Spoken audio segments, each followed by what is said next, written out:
Betty Rodriguez had dirt under her fingernails most days, and she wouldn't have it any other way. At 68 years old, she still woke up every morning at 5:30 to check on her cornfield. The alarm clock wasn't even necessary anymore. Her body just knew when it was time to get up and tend to the land that had been in her family for over 40 years. The 15 acres of rich soil stretched out behind her small farmhouse, like a green carpet during growing season. Betty could walk every inch of that land with her eyes closed.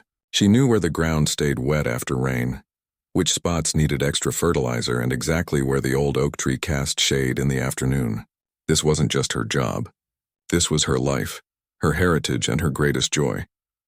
Her husband Miguel had bought this land back in 1983 with money he'd saved from working double shifts at the steel mill. He used to joke that he was trading his strong back for good dirt, and it would be worth it someday. Miguel was right about a lot of things, but he never got to see just how right he was about this land. He passed away 5 years ago from a heart attack, leaving Betty to run the farm on her own. People in town sometimes asked if she ever thought about selling. Land prices had gone crazy in recent years, especially after the fancy new neighborhood went up next door. But Betty always gave the same answer. This farm wasn't just about money. It was about keeping something real and honest in a world that seemed to be changing too fast. The new neighborhood was called Sunset Hills, and boy, did those houses cost a fortune.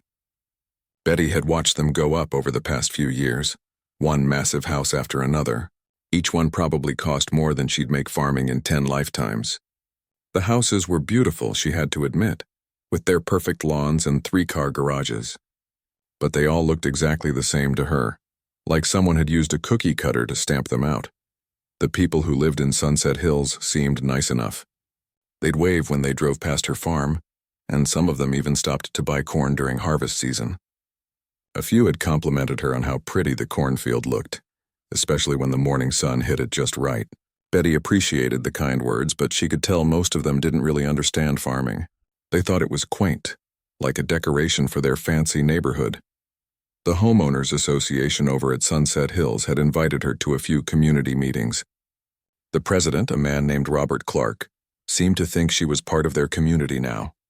He'd stop by sometimes to chat about neighborhood safety or upcoming events. Betty was always polite, but she never went to their meetings. She had work to do, and besides, she didn't live in their subdivision. She lived on a farm. What none of her new neighbors knew was that Betty was sitting on something much more valuable than corn. 3 years ago, she'd gotten a knock on her door from a man in a suit. He worked for an energy company and wanted to do some tests on her land. Betty had been suspicious at first, but the man explained that they were looking for natural gas deposits in the area. He offered to pay her just for letting them test, so she figured why not.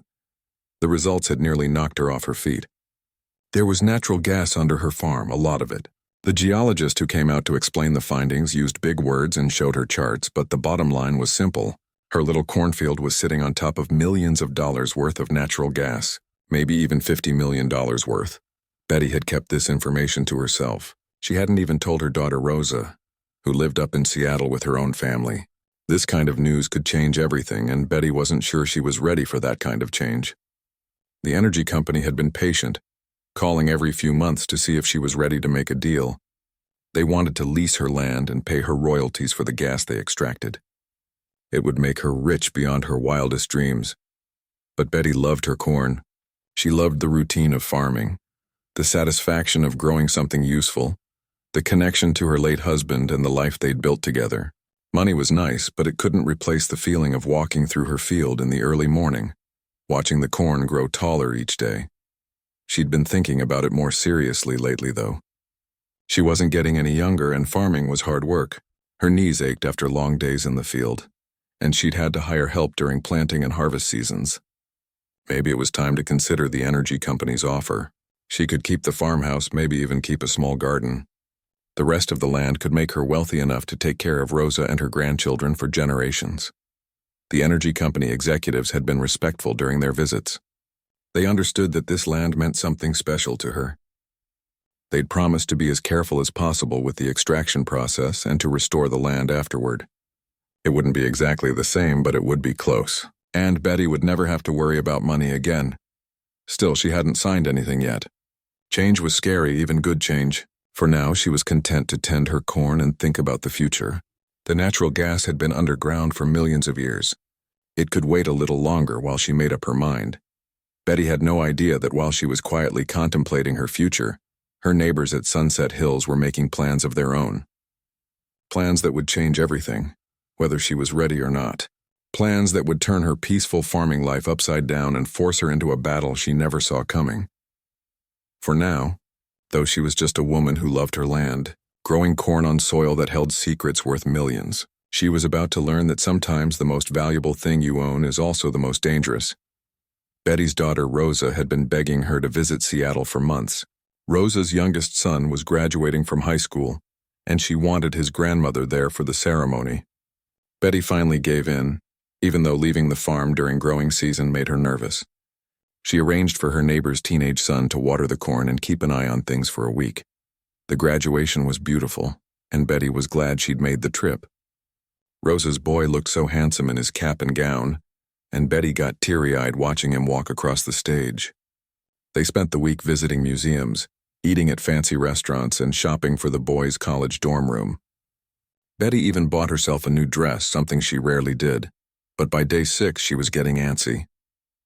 She called the neighbor boy twice to check on the corn, and both times he assured her everything looked fine. Still, Betty couldn't shake the feeling that she needed to get home. Farmers develop a sixth sense about their land, and something felt off. The drive back from Seattle took most of the day. Betty's old pickup truck wasn't built for long trips, but it got her home safely as the sun was starting to set. She was tired, and looking forward to a good night's sleep in her own bed. Tomorrow morning, she'd walk the cornfield and make sure everything was okay. As she turned onto the dirt road that led to her house, Betty noticed something strange. There were bright lights where there shouldn't be any lights. Construction lights, the kind they use for working after dark. But there wasn't supposed to be any construction happening anywhere near her farm. Betty's heart started beating faster as she got closer to her property. The lights were definitely coming from her land. She could see vehicles parked where her corn should be. Big trucks and machinery that had no business being there. She pressed harder on the gas pedal, her truck kicking up dust as she rushed toward her house. What she saw when she crested the small hill near her driveway made her slam on the brakes so hard that she nearly hit the steering wheel with her chest. Where 3 acres of her beautiful corn had been growing just a week ago, there was now a parking lot, a real honest-to-goodness parking lot with painted yellow lines and everything.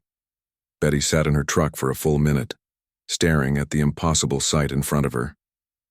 This had to be a mistake. Maybe she was on the wrong road, or maybe she was dreaming. But no, there was her house exactly where it had always been, and there was the old oak tree that marked the corner of her property. Everything else was exactly as she'd left it, except for the parking lot where her corn used to be. She pulled into her driveway with shaking hands and got out of the truck. The construction crew was packing up their equipment for the night, loading tools into pickup trucks. A few of them looked at her curiously, but nobody said anything. Near the edge of the new parking lot, someone had put up a sign. Betty walked over to read it, her legs feeling wobbly. Sunset Hills Community Overflow Parking. Residents only. The sign read in bright blue letters. At the bottom it said, Sunset Hills Homeowners Association in smaller print. Betty stood there reading the sign over and over, trying to make sense of what was happening. Her corn was gone, completely gone. In its place was smooth black asphalt with perfectly painted parking spaces. It looked like it had been there for years, not like something that had been built in just 1 week. A man in a hard hat approached her. He looked uncomfortable, like he knew something wasn't right about this situation. "Ma'am, are you the property owner here?" he asked politely. "Yes," Betty managed to say, her voice coming out as barely a whisper. "This is my land. This is my farm." The man's face fell. "Oh boy," he said, looking back at the parking lot and then at Betty. "Ma'am, I think you need to talk to the people who hired us. We were told this land belonged to the Homeowners Association. We had all the permits and everything." Betty felt like she might faint. She made her way back to her house and sat down heavily on the front porch steps. The construction crew finished loading their trucks and drove away, leaving her alone with the horrible sight of asphalt where her corn should have been. She didn't sleep at all that night. She kept walking to her window, hoping she'd imagined the whole thing, but every time she looked outside, the parking lot was still there, lit up by streetlights that definitely hadn't been there when she left for Seattle. The next morning, Betty called the sheriff's office. Deputy Williams came out to take a report, but he seemed skeptical from the start. He walked around the parking lot with Betty, examining the permits that were posted on a small board near the sign. "Mrs. Rodriguez," he said gently, "these permits all look legitimate. They're signed by the county planning office and everything. Are you sure there isn't some kind of agreement you forgot about? Maybe something your husband signed before he passed?" Betty was sure. She'd never signed anything giving anyone permission to build on her land. Miguel would never have done such a thing either. This land was their life, their legacy. They would have died before letting someone pave over their corn. But the deputy didn't seem convinced. He suggested that Betty contact the homeowners association to clear up what was obviously some kind of misunderstanding. He took a report, but Betty could tell he thought she was either confused or lying. That evening, Betty got visitors. Robert Clark, the HOA president, came to her door along with two other people she didn't recognize. They introduced themselves as board members and asked if they could come in to discuss the situation. Betty let them into her living room, where they spread out a thick folder of papers on her coffee table. Robert did most of the talking, using words like easement and community benefit zone that Betty didn't fully understand. He spoke in the tone people use when they're trying to explain something complicated to a child. According to Robert, the land where the parking lot now sat had always been designated for community use. He showed her maps and documents that supposedly proved this. The HOA had simply been exercising their legal right to develop the property for the benefit of all residents in the area. "We understand this might be confusing," Robert said with a smile that didn't reach his eyes. "But this is actually a good thing for everyone. Your property value will increase significantly now that you're part of the Sunset Hills community infrastructure." The other board members nodded along, acting like they were doing Betty a huge favor. They offered her $25,000 as compensation for any inconvenience, presenting it like they were being incredibly generous. Betty looked at the papers they'd spread out, but the legal language made her head spin. She wasn't a lawyer or a businesswoman. She was just a farmer who wanted her corn back. But these people seemed so confident, so sure of themselves. They had official-looking documents and talked about permits and property rights like they knew exactly what they were doing. Maybe she was wrong. Maybe there really had been some kind of agreement she didn't know about. Maybe Miguel had signed something years ago that she'd forgotten. The doubt crept into her mind like water through a crack in a dam. But then she remembered the feeling of walking through her cornfield in the early morning, the satisfaction of watching something grow from seed to harvest. She remembered Miguel's hands working the soil, and his promise that this land would always belong to their family. "I need time to think about this," Betty said finally. "I need to look at my own papers." Robert's friendly expression flickered for just a moment. "Of course," he said, gathering up his documents. "But I hope you understand that the parking lot is already built. The community is counting on this space. It would be very difficult and expensive to undo what's been done." After they left, Betty sat in her empty house, looking out at the parking lot where her corn used to grow. She felt more alone than she had since Miguel died. But somewhere deep inside, she felt something else growing alongside the sadness and confusion. She felt angry. Betty spent the next 3 days digging through every paper she and Miguel had ever saved. She went through filing cabinets, shoeboxes, and even the old trunk in the attic where Miguel kept important documents. She found their marriage certificate, insurance papers, tax returns going back 20 years, and most importantly, the deed to their property. The deed was crystal clear. Betty and Miguel Rodriguez owned 15 acres of land, free and clear, with no easements, no community agreements, and no restrictions except basic zoning laws. The property lines were clearly marked, and the parking lot was definitely sitting on land that belonged to her, not to any homeowners association. Armed with this proof, Betty drove to the county planning office to find out how the HOA had gotten permits to build on her land. The clerk at the front desk was helpful but confused. According to the computer system, the permits had been issued based on documents showing that the Sunset Hills HOA owned the land in question. "That's impossible," Betty said, showing the clerk her deed. "I've owned this land for 40 years. The clerk frowned at her computer screen. "Well, according to our records, the HOA submitted a warranty deed showing they purchased the property from you last month. See, here's your signature." Betty looked at the document on the computer screen. Someone had forged her signature, and they'd done a pretty good job of it. But Betty knew her own handwriting, and this wasn't it. The signature was close, but not quite right. Whoever had done this had probably practiced, but they hadn't gotten it perfect. "I never signed this," Betty said firmly. "I've never sold any part of my land to anyone." The clerk looked uncomfortable. This was clearly above her pay grade. She suggested that Betty contact the sheriff's office again or maybe talk to a lawyer. Property disputes were complicated, and the county planning office couldn't determine who really owned what. Betty left the planning office feeling overwhelmed but determined. These people had stolen her land using fake documents, and she wasn't going to let them get away with it. She needed help, and she needed someone who understood legal stuff better than she did. Betty had never hired a lawyer before. She and Miguel had always handled their own affairs, kept things simple, and stayed out of trouble. But this situation was way beyond anything she could handle alone. She looked through the phone book and found several lawyers who handled property cases. The first lawyer she called wanted $5,000 just to take the case, money Betty didn't have lying around.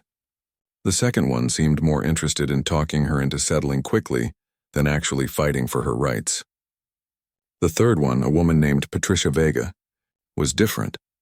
Patricia listened to Betty's story without interrupting, asked detailed questions about the timeline, and examined copies of all the documents Betty had brought. She was younger than Betty had expected, maybe 45, with kind eyes and a no-nonsense attitude. "Mrs. Rodriguez," Patricia said after reviewing everything, "what happened to you is called theft, pure and simple. These people stole your land and destroyed your crops using forged documents. This isn't a civil dispute. This is criminal activity." Betty felt a surge of relief. Finally, someone believed her and understood what had really happened. Patricia explained that they would need to move fast. Every day that parking lot stayed on Betty's land made it harder to prove that it didn't belong there.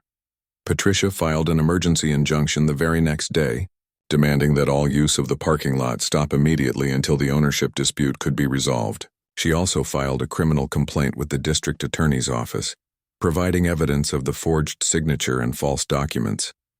The HOA didn't take this lying down. Within a week, Betty received a letter from a law firm in the state capital. The letter was full of legal threats and demanded that she stop harassing the homeowners association with frivolous lawsuits. They claimed that Betty was just a confused elderly woman who didn't understand property law. This made Betty even angrier. She wasn't confused, and she wasn't going to be bullied by a bunch of lawyers who thought they could push around a simple farmer. She called Patricia immediately. "They're trying to intimidate you," Patricia explained. "This is what they do. They hope you'll get scared and give up. But we have the truth on our side and we have evidence. Don't let them make you doubt yourself." The case started getting complicated when the judge ordered both sides to present their evidence. The HOA had hired 3 lawyers from the fancy firm, and they brought boxes of documents to every hearing. They had surveys, property assessments, community development plans, and testimony from engineers and city planners. But they couldn't explain away the forged signature. When the handwriting expert Patricia hired examined the fake deed, it was obvious that someone had traced Betty's real signature from another document and tried to copy it. The expert could even tell which document they'd used as a template, an old tax form from Betty's files that had somehow ended up in the HOA's possession. The local newspaper picked up the story after Patricia sent them a press release. The headline read, "Local Farmer Battles HOA Over Stolen Land," and suddenly everyone in town was talking about Betty's case. Some people supported her, especially other farmers and older residents who remembered when the area was mostly agricultural. But others thought she was making trouble for no good reason.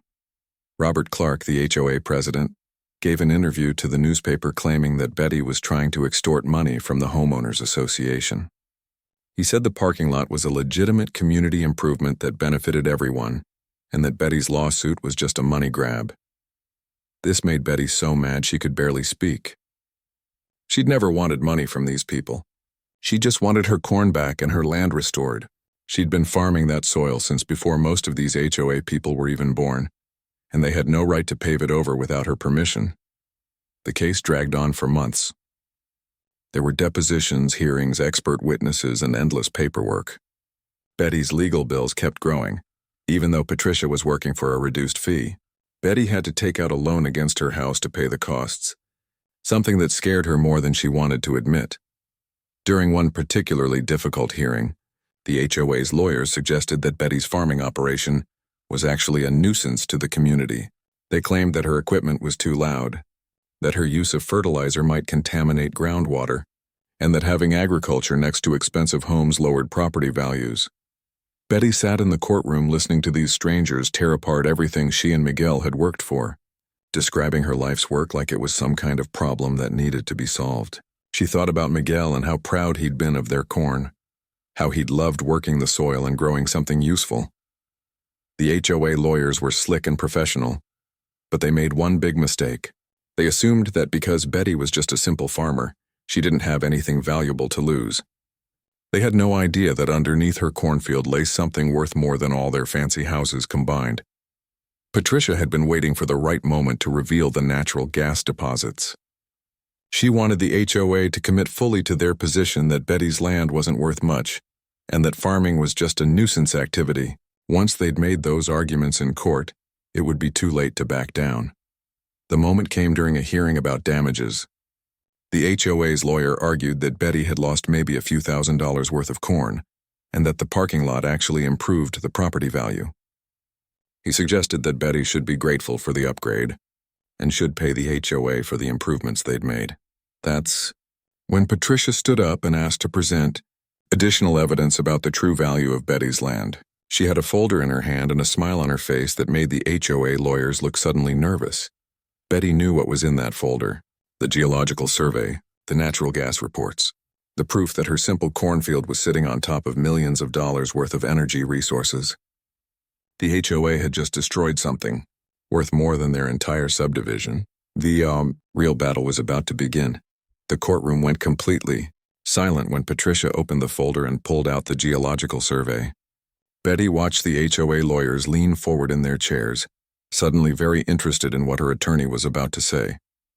Even the judge, who had seemed a little bored during most of the previous hearings, sat up straighter. "Your Honor," Patricia said in a clear, strong voice, "the defendants have argued that Mrs. Rodriguez's land has minimal value and that their parking lot actually represents an improvement. I'd like to present evidence that shows the true worth of what they destroyed." Patricia handed copies of the geological report to the judge and to the HOA's legal team. Betty could see their faces change as they read the first page.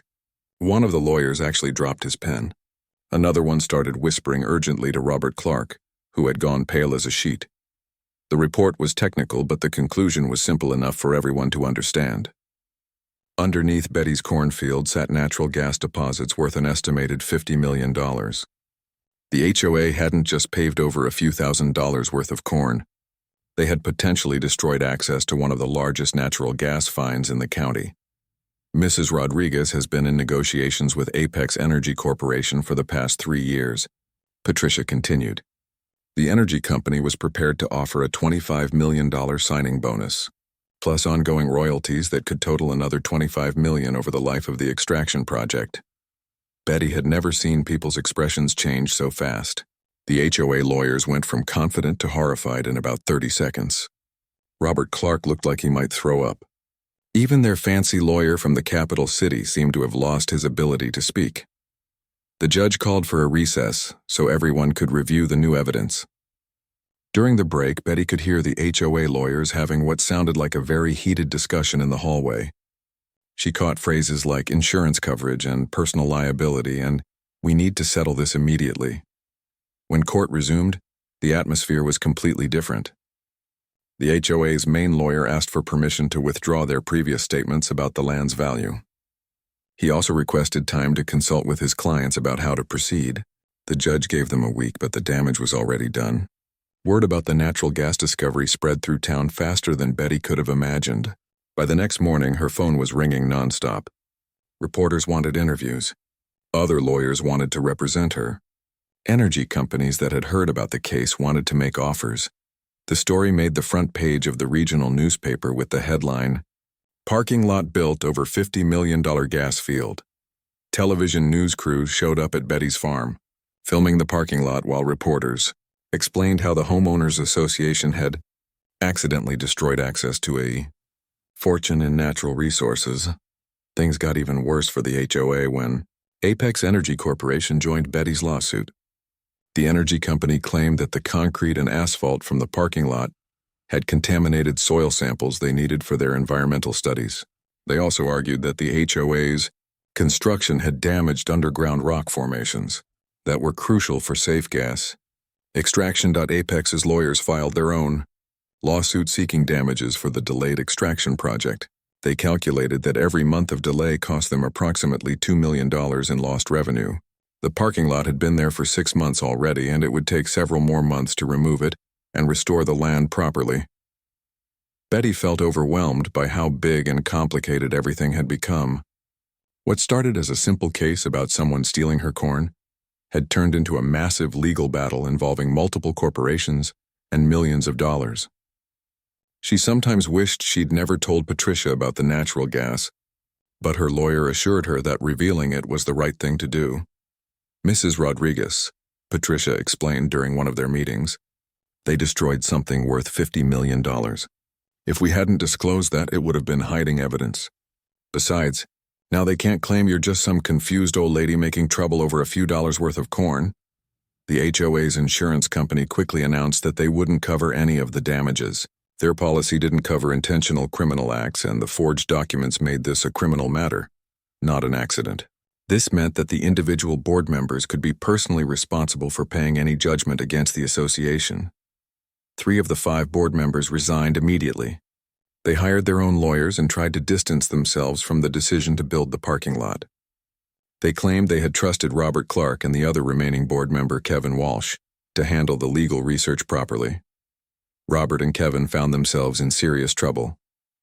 Court documents revealed that they had specifically targeted Betty's land because they thought an elderly widow wouldn't have the resources to fight back. They had researched her finances and assumed she couldn't afford a lawyer. The forged signature had been Kevin's idea, according to emails that Patricia's investigator discovered. Betty felt sick reading some of those emails. These people had talked about her like she was just an obstacle to be removed, not a real person with rights and feelings. They had planned the whole thing while pretending to be friendly neighbors. Robert had visited her house and acted concerned about community relations while secretly plotting to steal her land. The criminal case was moving forward too. The district attorney charged both Robert and Kevin with fraud, forgery, and theft. They could face several years in prison if convicted. Kevin tried to make a deal by offering to testify against Robert, but both men had left such a clear paper trail that prosecutors didn't need his cooperation. Betty's daughter Rosa flew down from Seattle when she heard about the case on the news. Rosa was proud of her mother for fighting back, but she was also worried about the stress and attention. Betty had never been comfortable being the center of attention, and now her story was being discussed on television and in newspapers across the state. "Mom, are you sure you want to go through with all this?" Rosa asked during one of their evening talks. "These people have made your life so complicated. Maybe you should just take a settlement and move somewhere peaceful." Betty understood her daughter's concern, but she couldn't let these people get away with what they'd done. It wasn't just about the money anymore, though the money would certainly help secure her family's future. It was about the principle.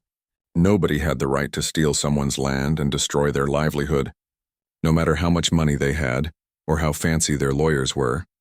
The case also attracted attention from other farmers and rural landowners who had faced similar pressure from developers.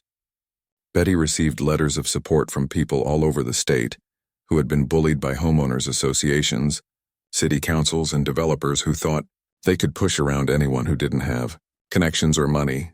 Patricia filed an amended lawsuit that included not just the original damages for the destroyed corn and the trespassing, but also the full value of the delayed natural gas extraction project.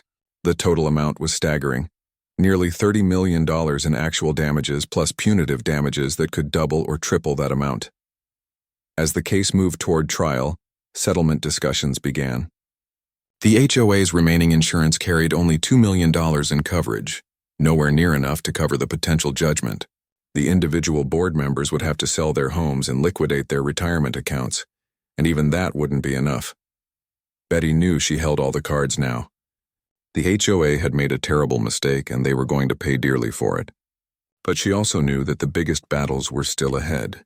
These people had already shown they were willing to commit crimes to get what they wanted. They weren't going to give up without a fight. The trial was still months away, but Betty felt confident for the first time since finding that parking lot on her land. Justice might be slow, but it was coming, and when it arrived, the people who had tried to steal her farm were going to learn that sometimes the quiet farmer knows how to fight back. The trial began on a rainy Monday morning in March, almost 2 years after Betty had first discovered the parking lot on her land. The courthouse was packed with reporters, curious locals, and supporters who had been following Betty's story. She wore her best dress, the one she'd bought during her trip to Seattle, and sat quietly next to Patricia as the jury was selected. Betty had never been inside a courtroom before this case started, and she still felt nervous about all the formal procedures and legal language. But Patricia had prepared her well, explaining what would happen and what to expect from the other side's lawyers. The most important thing, Patricia reminded her, was to tell the truth simply and clearly. The HOA's legal team had changed again. Their original lawyers had withdrawn from the case after the natural gas discovery, claiming conflicts of interest. Their new attorney was from an even fancier firm, and Betty could tell he was expensive just by looking at his suit. But expensive lawyers couldn't change the facts, and the facts were all on Betty's side. Patricia's opening statement was straightforward and powerful. She told the jury exactly what had happened, how the HOA had targeted an elderly widow because they thought she couldn't fight back, how they had forged documents to steal her land, and how they had destroyed something worth millions of dollars. She didn't use complicated legal terms or try to confuse anyone. The story was simple enough that anyone could understand it. The HOA's lawyer tried a different approach. He argued that the whole situation was just an unfortunate misunderstanding, that his clients had acted in good faith based on faulty information, and that Betty's damages were greatly exaggerated. He spent a lot of time talking about how the parking lot had been built to community standards and had actually improved the property. But his arguments fell apart when Patricia presented the evidence. The forged signature was obvious to anyone who looked at it carefully. The emails between Robert Clark and Kevin Walsh clearly showed they had planned to target Betty specifically. There was even a message where Kevin joked about, "The old lady probably won't even notice until it's too late." Betty testified on the third day of the trial. She had been dreading this moment, afraid she might break down or say something wrong. But once she started talking about her farm and what it meant to her, the words came naturally. She told the jury about Miguel and how they had built their life together on that land. She described the morning she came home from Seattle and found her corn replaced by asphalt. "I've been farming that land for 40 years, Betty said, her voice steady and clear. "Every year I planted corn in the spring and harvested it in the fall. It wasn't just my job. It was my life. These people destroyed 40 years of work in 1 week. And they did it while I was gone visiting my grandchild."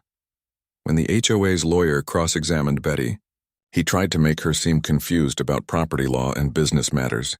He suggested that she should have been grateful for the parking lot because it increased her property value. He even hinted that maybe she had agreed to let them build it and just forgotten about the arrangement. This approach backfired badly. Betty might not have been a lawyer or a businesswoman, but she was nobody's fool. She calmly explained that she had never agreed to anything, that she would never have allowed anyone to destroy her corn, and that she didn't need anyone's help to manage her own property. "Young man," Betty said at one point, looking directly at the lawyer, "I may be 68 years old, but my memory is just fine. I remember every conversation I've ever had about my land, and I never gave anyone permission to build anything on it."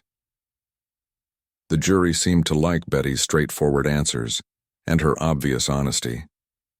Several of them smiled when she politely but firmly corrected the lawyer's assumptions about her mental capacity.